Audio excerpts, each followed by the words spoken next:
We are. All right. Hi, my name is Sammy. Welcome to Football and High Heels Presents Rio Olympics Gymnastics. Today we'll be discussing the women's gymnastics team, the men's gymnastics team, and what we all expect. We have former gymnast Colleen with us, who also teaches gymnastics these days. And welcome back to Katrina, who is our resident gymnastics enthusiast. So, ladies, it's about to begin. 1 week. How do you feel? I Um, super excited. I know. I'm so excited. I'm excited, but I'm also nervous. Why are What you are you nervous? nervous? Um, just because of a lot of issues. A friend of mine was at the test event in June, May or June, and there were a lot of problems, including cats running around the arena,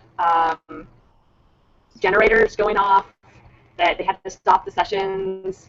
So yeah, I'm a little nervous just because of things that went wrong, and that's what the test event is for. But still, it's not. I'm a Oh, little nervous. yeah, I can see where that is a little nerve-wracking. There's been a lot of articles as of late about Rio's preparedness and how it is very much lacking. And the there was an article recently, I think just in like the past 2 days, the Australian delegation arrived in Rio and refuses to stay in the Olympic Village because Yeah, I heard that too. and the mayor of Rio or something, whoever he is, basically said, "We can get you some kangaroos if it'll make you feel more like home." So, I have heard that. Sassy Pants, yes. Sassy Pants, Mayor McRio. Well, they had on NBC maybe last night. I was just flipping channels because there was nothing else on, and they had were inside the Olympic Village, and it's compared to years prior. It is so Spartan. Like in the rooms, it's Oh, yeah. basically a portable dresser that can be thrown out, and two beds, and a nightstand for each bed, and that's it. Like, Yeah. Wow. it's so Spartan. Oh, it's, Why did yeah. they do that? It's gonna, Partly that's probably gonna, cost-cutting measure. are we still there? Yeah, I'm still here. Okay. I couldn't It's hear anything. crazy though, those accommodations. I don't know how I would survive. I don't know, you do get 42 condoms for every athlete, so Well, you never know what could happen, so. oh yeah, it's once you're done competing, it's like one big party. Yeah, I just don't know if there's gonna be a place to party.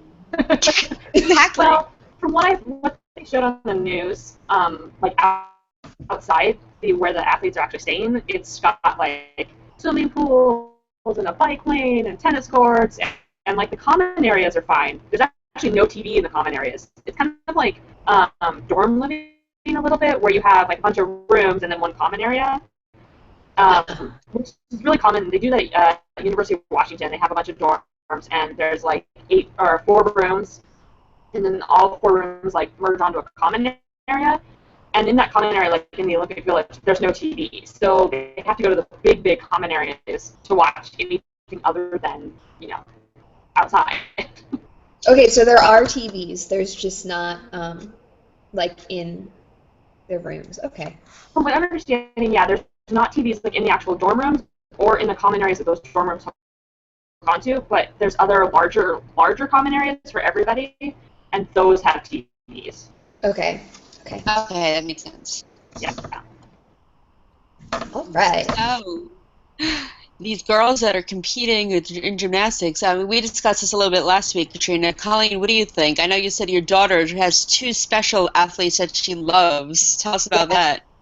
Her two favorites are Gabby Douglas and Simone Biles. She is obsessed with them. Like, Aww. can tell from like on my phone or on the iPad or on the TV, can just be like, that's Gabby, that's Simone, and she doesn't want to watch anyone else. Sometimes she asks for Allie, but it's pretty much just Gabby and Simone. That And is so cute. she'll be like, I want to watch gymnastics and I want to watch Gabby. And then she gets real excited and is like, it's Simone! But those are her two favorites, and I personally think those are probably the two favorites, like, going into Rio for medals in the all-round. I mean, obviously Simone's going to win. It's not even, like, a question. She would have to fall, like, 3 times to lose. And that just doesn't happen. So Simone will be the gold medalist, barring absolutely. a catastrophe. But I really think, especially after some news out of the camp that they just attended, that I think Gabby's going to be the second all-rounder, and I think she'll probably get that silver all-around medal. So that's exciting, because she's like, those are my two favorites too. Yeah, I like them as well. Yeah, What about you, Katrina? Well, the internet was kind of after the phone conference with Marta on what's it, Tuesday? So Sunday, I believe. The internet kind of freaked out because Marta was basically alluding to Gabby will be competing all around, and Allie will be competing all around, and therefore Lori will not be competing all around. And the internet kind of blew up because lots of people wanted Lori to compete all around. And so, yeah, it's going to be really interesting to see how they play with lineups. They do have some room to move, but my feeling at this point is that Allie will be doing all around and Lori will be not, which that's always been my impression. Like, even after seeing how well Lori did at championships and trials, I mean, she's very, very young. She has limited international experience, and honestly, her vault and her bars aren't as good as Gabby, Simone, or Allie. So they'll use her in preliminaries on vault because Madison Koshin will break. But Simone scores basically the same or higher than Lori on bars, and Allie's only a few tenths behind her. Where they will really use Lori is on beam and floor, because they can put her in team finals, especially on beam, to let Simone rest, because Simone's going to qualify for event finals in vault, beam, and floor, and obviously an all-around. And that's going to be a lot of routines, a lot of training. And to have someone like Lori who can take over for her on an event like beam, where it's probably one of Simone's more stressful events, then I think that's really why Lori was taken, to be a backup rather than be the second all-rounder. Yeah, I think so too. Lori was taken for beam and for floor. Her bar scores at her bar scores in domestic meets are crazy. They're not where they should be. Oh yeah, she's gonna. I love Lori. Probably four. Yeah, me too. Yeah. So here's my lineup. Here's what I'm thinking they're gonna do for lineups. For qualifications for vault, it'll be Gabby, Lori, Allie, Simone. Just because, as much as Allie's vault is, because she has an Aminar, and she won't break if she does the Aminar. Lori's Aminar is scary. It is really scary. Lori's double Yurchenko is scary. Like, I was shocked that she outscored Gabby at both trials and championships on her double twisting Yurchenko, because she doesn't get any lift off the horse, and she doesn't get as much distance as Gabby. Like, Gabby's double Yurchenko is textbook. Yeah. And I don't understand it. Like, where when Lori crazy. outscored her, I was like, this is ridiculous, first of all. Well, and in trials, Lori outscored Brenna Dowell, and I'm just like, no. I know. That's not right. Yeah, what was that? Um, Politics. Yeah, Brenna is not a favorite of USAG. anyone in the USA Gymnastics world. I mean, she's had some major consistency issues, but yeah, it was basically it's Brenna. Let's let her go back off into over to University of Oklahoma and get her back to college, basically. Which is sad because she has said that she loves competing elite and she likes that environment. So it's, yeah. Well, and there were others that were really should have been overscored, like were scored way lower than they should have been at trials. Oh yeah. It was even. Well, even I mean, Brenna's bars. It was like the only time in her life, like legitimately, that she had hit like 4 bar routines at championships and trials, and she was scoring like 4/10 less than than Lori for a routine that had 5/10 or more higher difficulty. Yeah. People were rightly annoyed, but on the flip side, she never had a chance of making the Rio squad. So. No, and she knew that. She thought maybe an alternate spot. But yeah, she. I don't even want to talk about the alternates. Yeah, let's not go there because it legitimately makes me mad. Like, legitimately angry. At least we agree on something. Well, we might not agree on that, like. It's about a certain person who will be going off to college next year. That's all the alternates. Yes. Thank God she's going off to college. And what she did it's more about her behavior after. And it's not. It's her history of behavior. True. Sammi, I don't know. Issue for several years, and she's been spoken to about it, and it doesn't matter. She's still. So what is this behavior? Could you explain it to me, please? I'm a little bit lost. She, so a couple of years ago, she tweeted something incredibly racist and homophobic. Yes. And then several times. And then last year, she said the N-word on Twitter. And granted, she was quoting song lyrics, but still, it's not cool. You don't do that. It wasn't just song lyrics. Like, she, there was, like, a screenshot of one of her texts or something, and she, like, was saying to her friends, like, N-word, please. Like, that she was a black person. Yeah. But clearly, she's not. And then, after trials, she and her coaches were tweeting horrible things. Saying that the only reason Gabby made the team was because of her name and sponsors. And honestly, I don't know how she had deluded herself into thinking she had a legitimate chance at the team, because even as far back as May, Marta Caroli was saying they're looking for bar workers, that when it comes down to it, you have to be able to score well on bars. And this person averages about 14.3 on bars, and Gabby averages a 15.3 on bars. Yeah. I mean... Well, and they were, Marta doesn't take specialists, and that's why Madison is going over Ashton. Yeah. Because Madison can compete on all 4 events if needed. Ashton cannot. She literally cannot tumble. Or vault. She can't, she hasn't done a floor routine or a vault in 3 years. Yeah. So Skinner's behavior after trials, and then her apology was, if I offended you, I'm sorry. Well, no, it wasn't if, it was when. Oh, okay. She offended a lot. Oh, okay.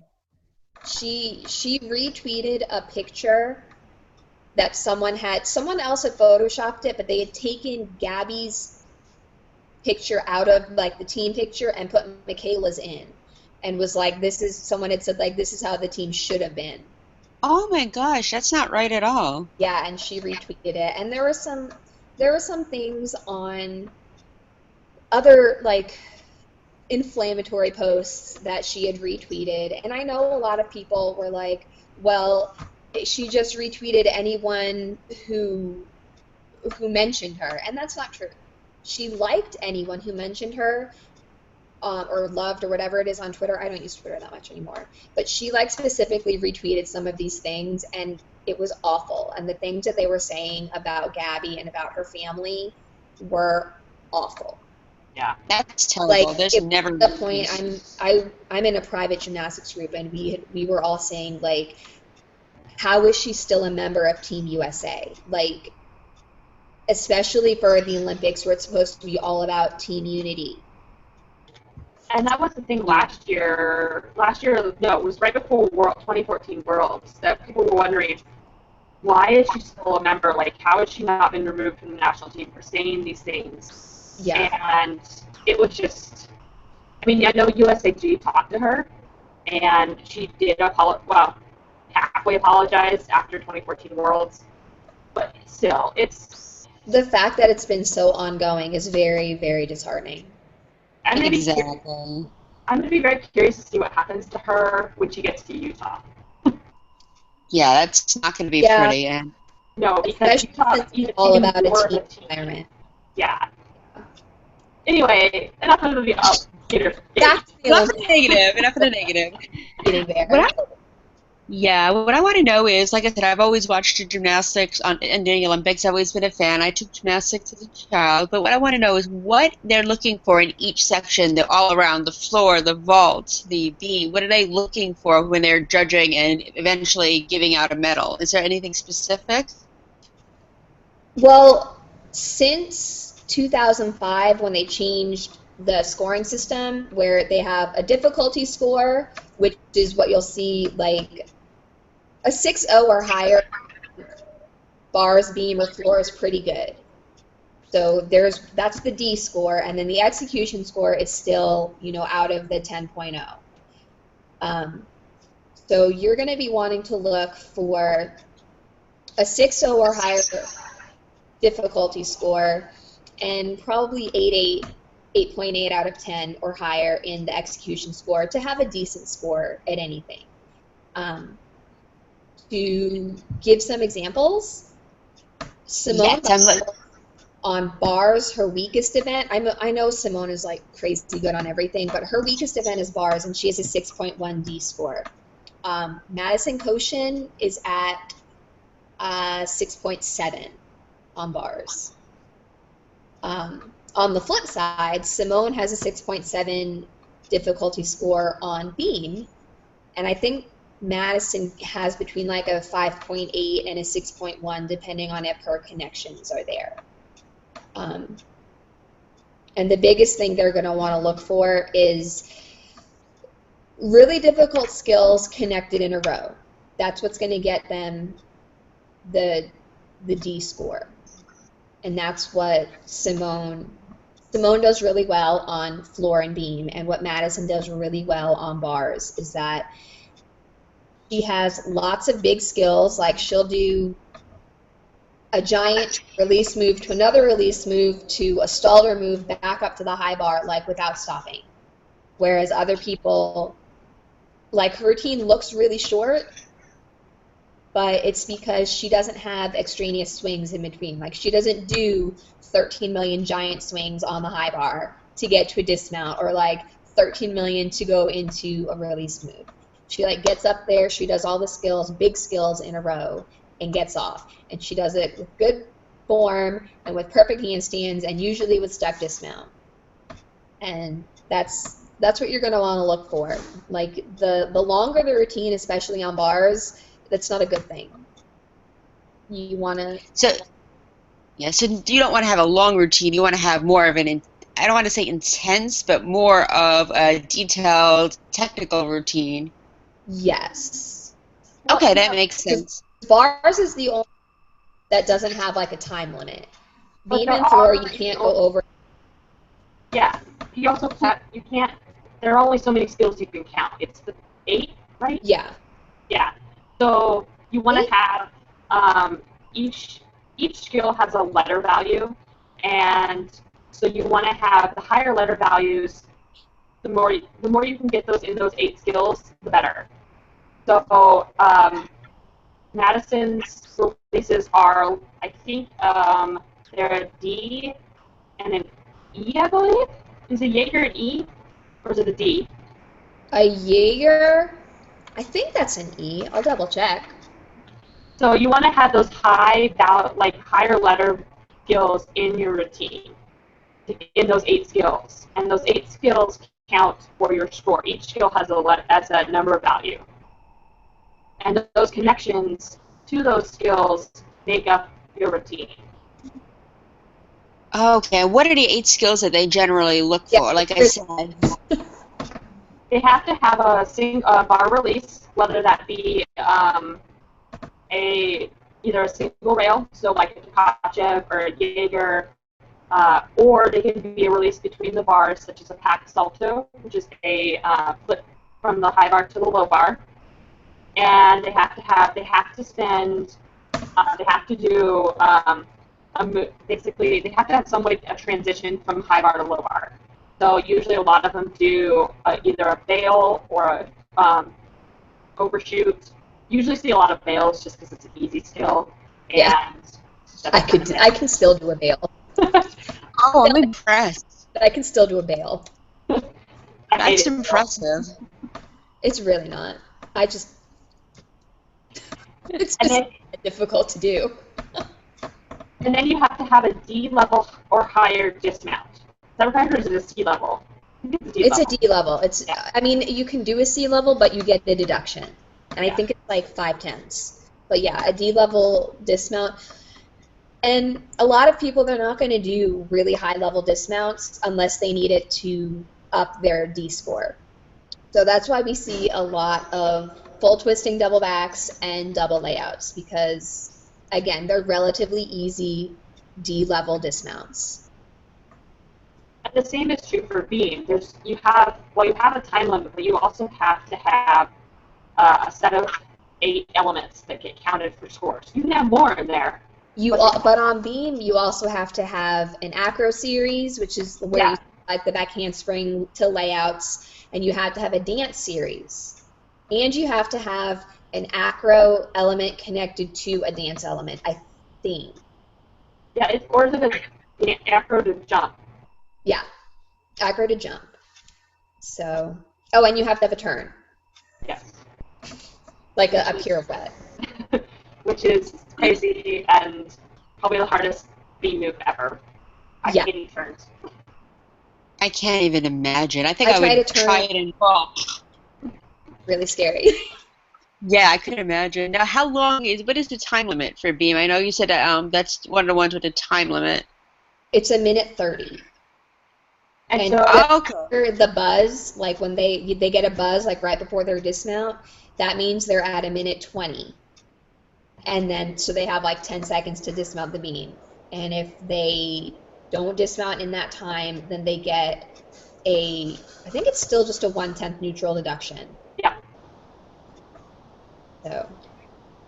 And 4 is very similar, where you have, I forgot how many skills you have, but you have to have a dance series, you have to have a week series, you have to have a D level higher or higher dismount, then 3 passes? 3 passes, and you have to have one that has 2 saltos in it, I think. Yeah, but or is it or getting away with only 2? Flipping skill. And I think we're frozen. I'm frozen. I've never seen it. I don't see a picture with you. Okay. Well, everyone was frozen, and then it was quiet. So. Oh. Live TV, you gotta love it. Yeah. So they have to have some sort of forward flipping acro skill in floor. And I use air quotes because a side aerial counts as a forward flipping skill, which really annoys me because it is a side aerial, not a front aerial. And I really wish that they would get back to, like, you have to have a front tumbling pass because they are is my jam.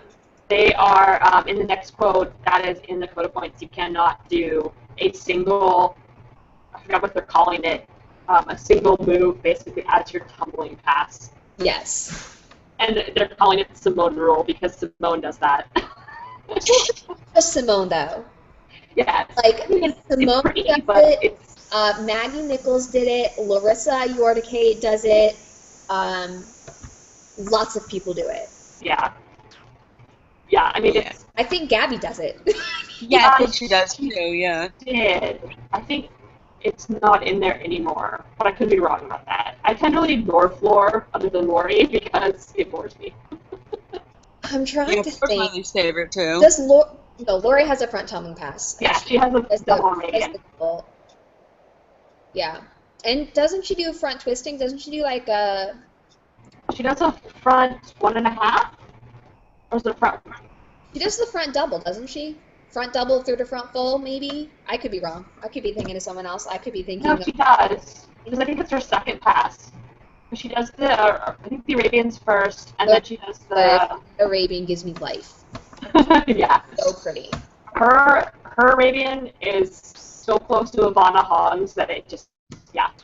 Speaking of Arabians, if anyone doesn't know, it's where they do the round off back handspring, and then you jump up and do a half twist before flipping. And Wow. it's super difficult. Ali Raceman's Dos Santos, her second tumbling pass, might as well be a double layout Arabian. It is that open, and I love it. There is video of her, into a pit of her doing the Santos too. Yeah, I mean, she might as well just throw it. Yeah, I just let her throw the Santos too, which is, for those who don't know, it's a Arabian double front laid out in the stretch position. And it's super difficult. Most men can't do it. Yeah, there's only about 3. Yeah, and I think 2 of them are on the U.S. team.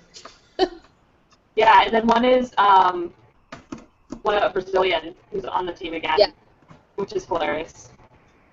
And then finally for vault, so in order to get into vault event finals, you have to do 2 vaults from 2 different families. All the vaults are into families. I hate that term. Whatever. I think it's dumb. 2 different entries. Yeah, I guess, but they also call them families, and it's just like, really? Yeah. That sounds weird. It is. It's old school. And then for finals, so for team finals, you only do 1 vault.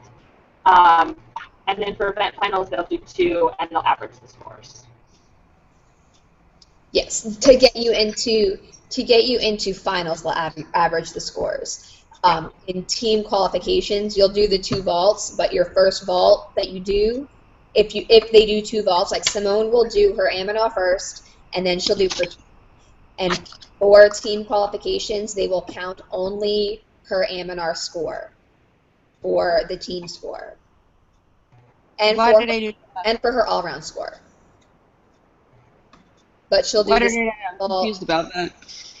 Okay, so when Simone vaults in qualifications, or anyone who's trying to qualify for an event finals, they will do 2 vaults. And if they are competing with their team as well, like Simone is competing for Simone and for the U.S. And when it comes to the team qualification score, only the score from her first vault, the Aminar, will count toward the team score and toward her all-round score, because she'll only do that 1 vault in team finals and in all-round finals. But That makes sense. But the average score of her 2 vaults will only count toward her vault qualification score. Got it. That makes sense. So, yeah, it's really confusing. There's a lot that goes on that I was not aware of until we all started talking about it. And some of these terms that you're mentioning, I'm just like, what's going on? But I'm learning a lot from you. Throwing out the vault too. So vault 1 and vault 1 counts for everything. Vault 2 only counts for vault qualifications. Gotcha, that makes sense. Okay. Now I understand a little bit more. Skill names. Yeah, so who do you think is going to be the best top scorer in each category? I know we know Simone is probably going to win almost everything, but who else do you think will do well? Yeah, Simone should be the top on vault, beam, and floor, and all round. So, hold on a minute. Okay, Katrina disagrees. Let's hear what Katrina has to say. Well, I love Simone. She may be challenged. She will be challenged at least in vault by the North Korean. I don't know what she's throwing because she hasn't competed in the year. She was not allowed to compete at 2015 Worlds. She'll be challenged by the gymnast from India, the very first gymnast from India, who's throwing the most difficult vault in the world and landing it. Scary, but landing it. And then she'll be challenged by Oksana Chusovitina, who, frankly, I want her to win gold. I mean, I love Simone, but I want Chuso to win because Chuso is 40-1 and at her 7th Olympics.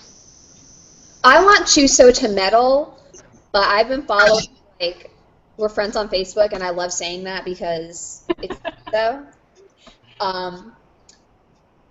Her double twisting Sukahara vault looks great.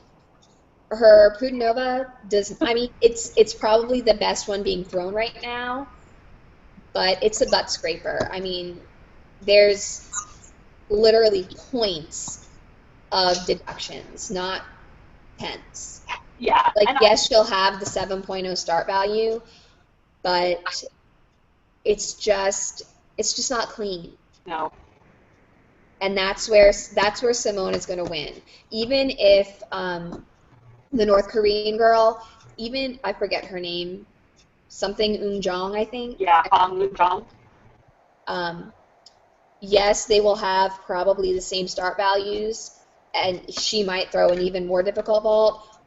But she's for the past 6 years that she's competed, she has submitted the triple twisting Yurchenko and never thrown it. But that's probably because her Aminar is freaking scary. She's gonna blow her. Last year at World Finals, she was still getting spotted on her Aminar during touch. Yeah, that's true. And yet somehow, because she landed on her feet, she beat Simone, which was ridiculous. Yeah. We don't talk about that. Basically, Simone got bronze last year on vault because she didn't throw the Chen. They threw execution out the window.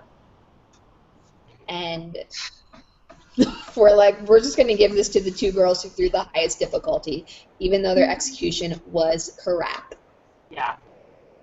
Now, what's it mean to throw something? I keep hearing you guys use that term, but I'm not quite sure what it means. Oh, to do a skill, but to do it and not have it really perfected.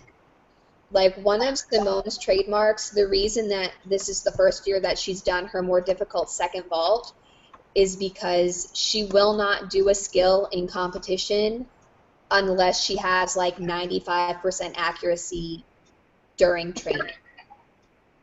Oh, okay. She's not going to go out there and just chuck a skill because she can or because it has the highest difficulty. Her coach has actually said she has immensely more difficult skills that she could do in her routines, but she doesn't do them because she doesn't need to do that difficulty to win, and they'd rather stay safe and stay healthy and risk not winning a gold medal than doing skills that could kill her, basically.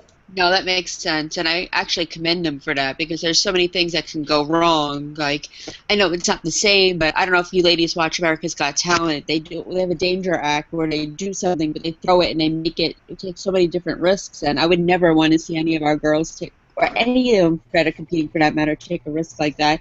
Yeah, winning the gold medal would be nice, but is it really worth dying for is the question. Well, yeah. And that's the other thing. It's there's video of Simone. Another word for it is chucking it. There's video of Simone chucking skills in practice into pits, onto lots of mats that are just kind of insane. That you don't understand. Like, I don't understand how this works. Like, she should not be able to do this. But she does. I don't get it. Like, Doesn't do a double back somersault from a standstill. It's just not like most men. Although her coach was not there when she did that, Amy has come out and said that she had no clue that Simone was doing a standing double back and would have been very angry. Oh, I know, but I'm just giving an example of that. Like, she just does these skills that she really shouldn't be able to do. Oh, Simone. I mean, that was when she was much younger too. Yeah. She, you know. But there's video. I don't know if you've seen Amy's Twitter that she posted some videos of Simone doing some pretty interesting stuff. Like this video of Simone doing. Basically, she does her trademark skill for files, which is a salto with a half turn, double salto with a half turn, or double layout, excuse me, with a half turn, and then she does a punch front out of it. And it's which would add another 10th to her floor score, by the way. Yeah, that's true. A front layout is worth higher than a split jump. So, but she doesn't need that because she's so much higher. Like, there's literally no one in the world who can challenge Simone on floor. Like, Allie Raceman came close within like 3/10 at trials, I think is where she scored 15.7, but Allie Raceman will never score a 15.7 internationally. I love Allie. But I think even that score was a gift. She'll probably score 15.4 will be high for her if she like does everything perfectly, executes everything really well, which, you know, she probably will do because it's going to be the Olympics and it's Allie Raceman. But, I mean, Simone's scores domestically and internationally have like a 10th differential, whereas most other people, not even just U.S. gymnasts, like all gymnasts, most of their scores differentiate between, you know, 2, 3, 4, sometimes even 5/10, depending on if they're competing in their home country versus internationally, because home country scoring is a joke everywhere. Can't argue with that. But it's gotta suck for the one that it's like in between a silver and gold medal. It's gotta suck if it was like point something of a point. That's how it really suck for them. I can't even imagine. Be like, oh, if I only would have done this. I can't imagine. That's gotta be like the weirdest scoring system. It it boggles my mind. Yeah, I think one thing that it boggles my mind. Like, kind of well versed in it. It's annoying. Yeah, I can't imagine. It's crazy. What were you saying, Katrina? Well, you know, growing up, I grew up under the perfect 10 system. So, you know, I got to experience both systems.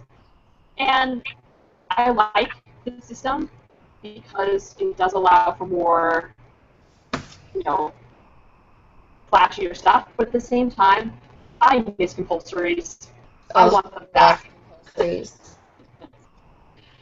It makes, I think, gymnastics has lost some of its artisticness, that's a word, because of not focusing on compulsory.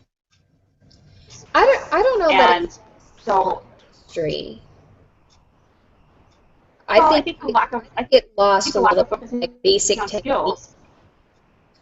Like, I'm gonna throw her name back out there. Like Michaela Skinner, if she had been forced to do more compulsory skills and didn't get like pushed through, then I think she would have been a better gymnast for it. She wouldn't throwing these vaults where she just when you do vault, both hands have to touch the vault. If they don't, you get a deduction. And her biggest thing on her Chang vault, it's a round off back handspring half turn, and then you block off the vault and do 1.5 twists. And she blocks with one hand, but the other one just sort of like sweeps the vault, and she doesn't get any push off of that arm. It just basically touches the vault. And she's been criticized a lot for that. And I think had her coaches had if they had focused more on her foundation and her compulsory skills and basic technique, it wouldn't have been an issue. Yeah. Yeah, I think so too. I think that's the biggest complaint I have, and that you have people like Deepa from India doing this Prudinova vault, and she has no business doing that vault. Like, the fact that she hasn't seriously injured herself is astounding. Yeah. And it sucks because one of the reasons gymnasts like this girl from India or Oksana Chusovitina, one of the reasons they compete is because they earn money from their government for gymnastics, for the medals they earn. I mean, the U.S. athletes do too, but if they want to keep their if they don't want to keep their NCAA eligibility, but these girls from other countries, that's how they make their living, and so they have to have this high degree of difficulty in order to place, in order to get money, and not money for themselves, like state funding, so that they can continue. Yeah. Wow, I didn't know that. That's really incredible. Like United States is an anomaly, not just for its difficulty, but for its training facilities. Like, nowhere else in the world, maybe like Britain and everything, but no one really has, like, each person has an individual gym in their own city or their own state. Like, if you're good at gymnastics, you go to like a centralized place, and that's what you do. Like, in Russia, they have like 3 or 4 different big city teams, and then they have their big national team.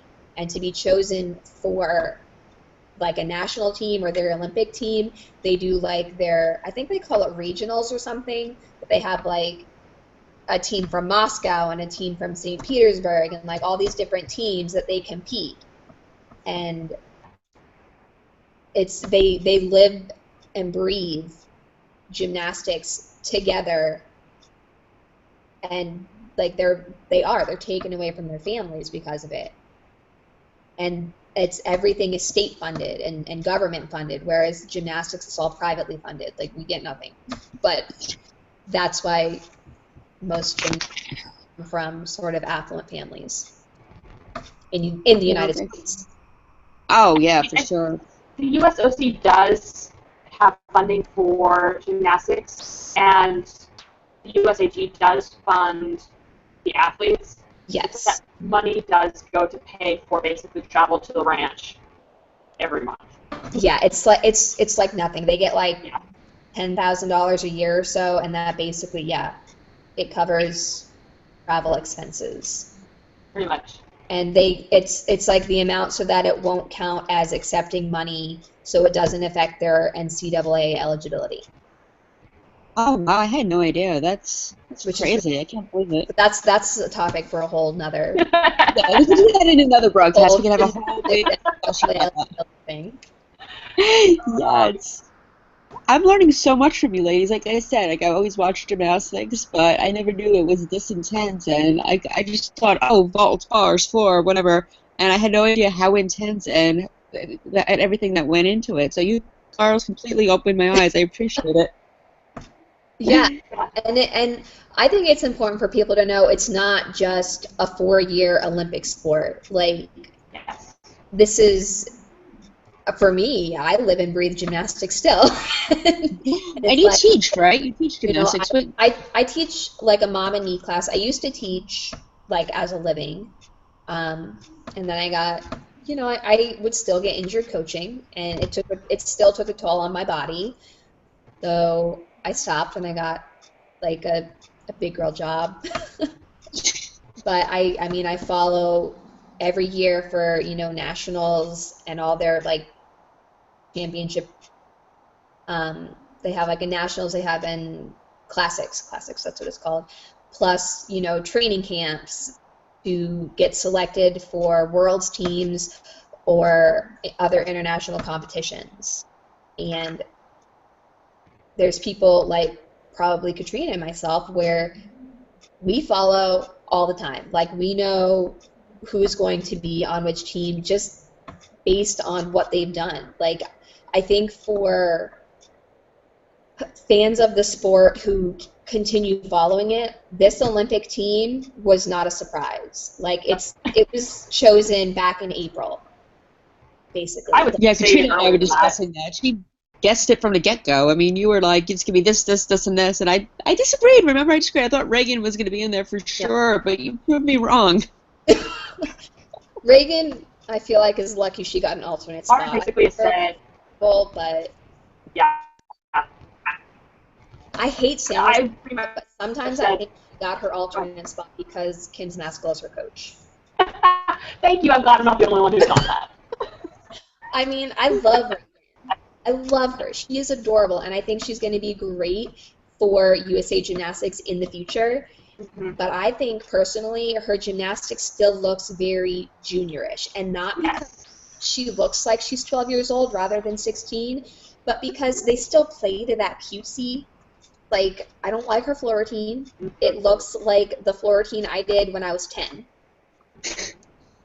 Not a floor routine a 16-year-old should be doing. And everything, like, although, I will say her floor routine is better than her circus. Wait, no, that was Bailey's. Never mind. Oh, yeah. Bailey's floor routine. Her circus thing, that drove me nuts. And she's still just lacking a little bit of, like, polish and finesse, but that will come with more experience and with age.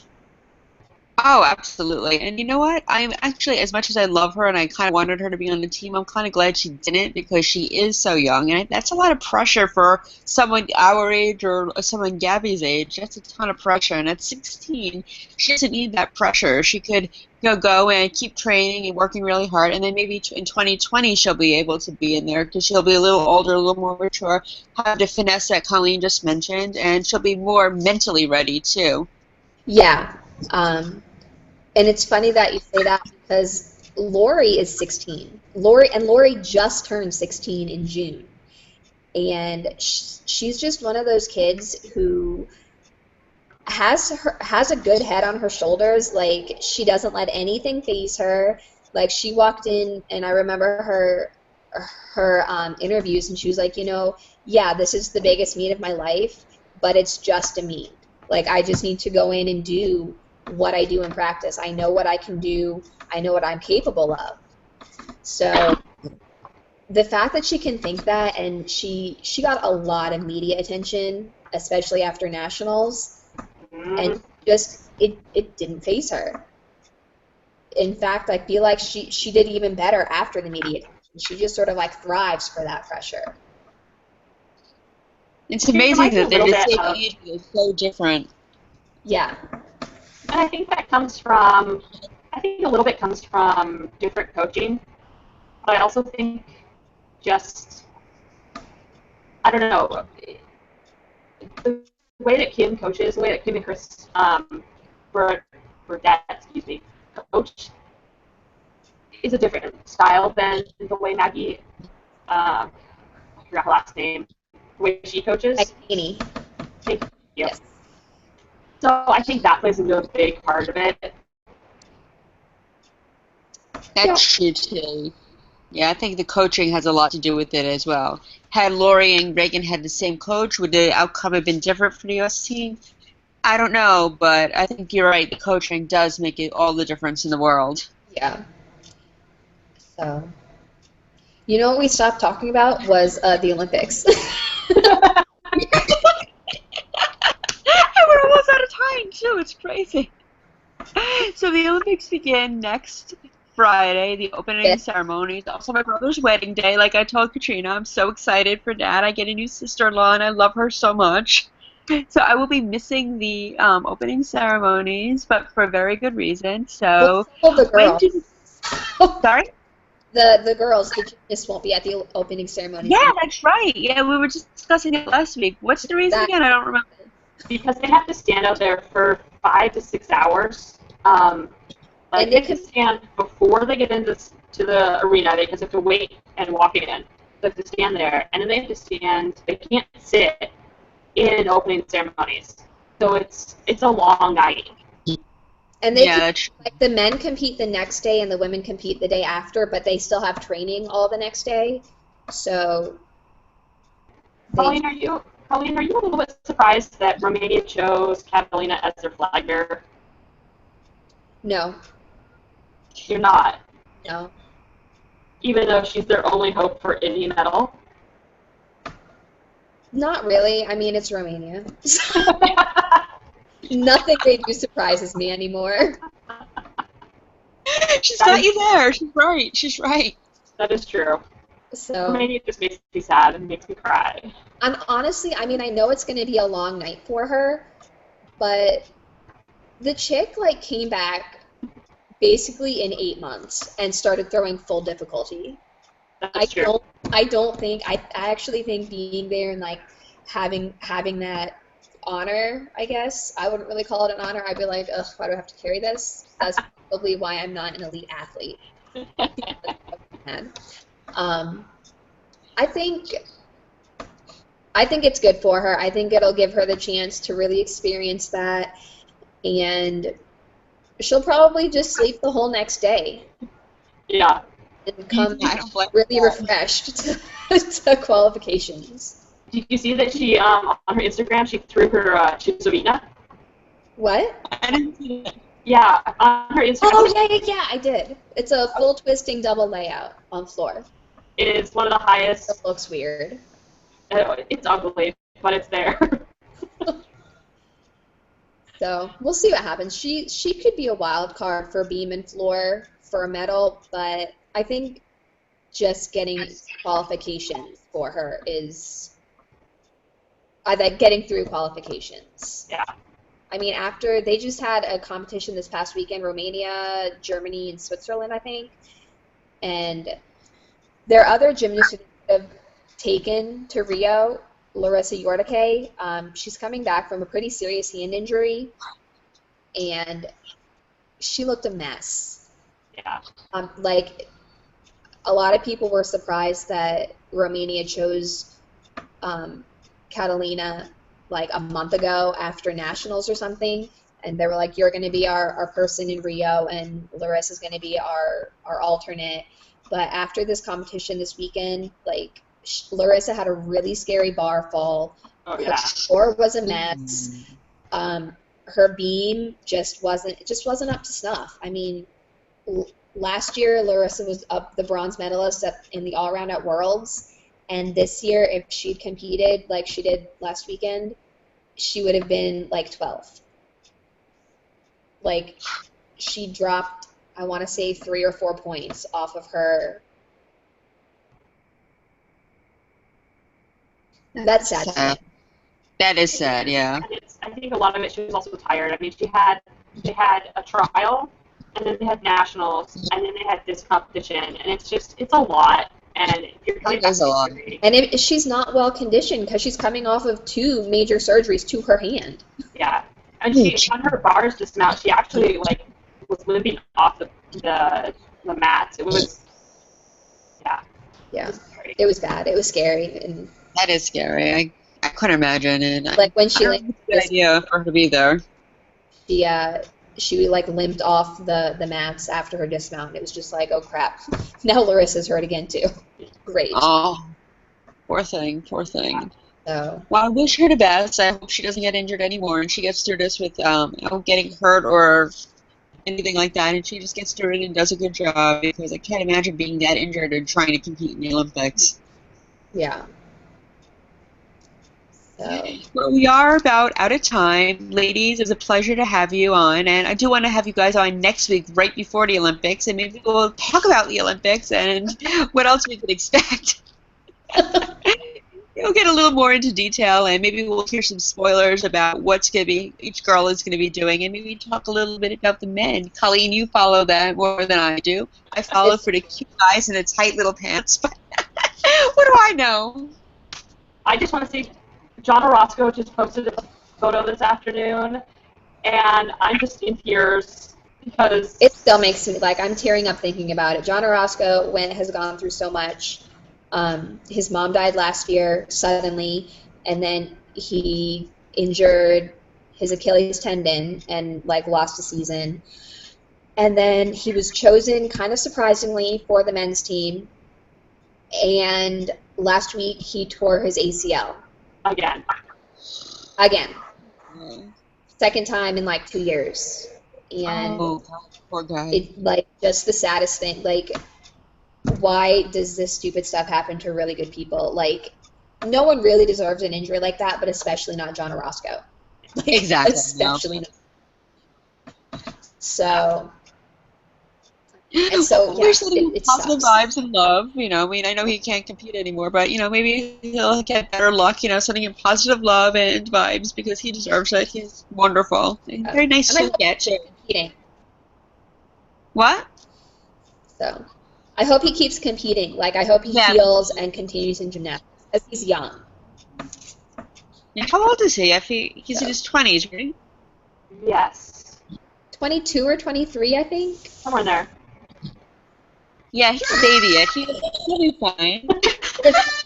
A baby. She's calling me. Aww. Hi, Cynthia. Hi. Oh, I guess I'm going. All right, well, thank you, and we'll do this again Sunday this time, and we can discuss everything else. So it's a big old lead up to the Olympics. I'm excited. Me too. Yay! Well, thank you, ladies, so much. This has been a Football in High Heels broadcast, and keep tuning in. Bye! Bye. Bye.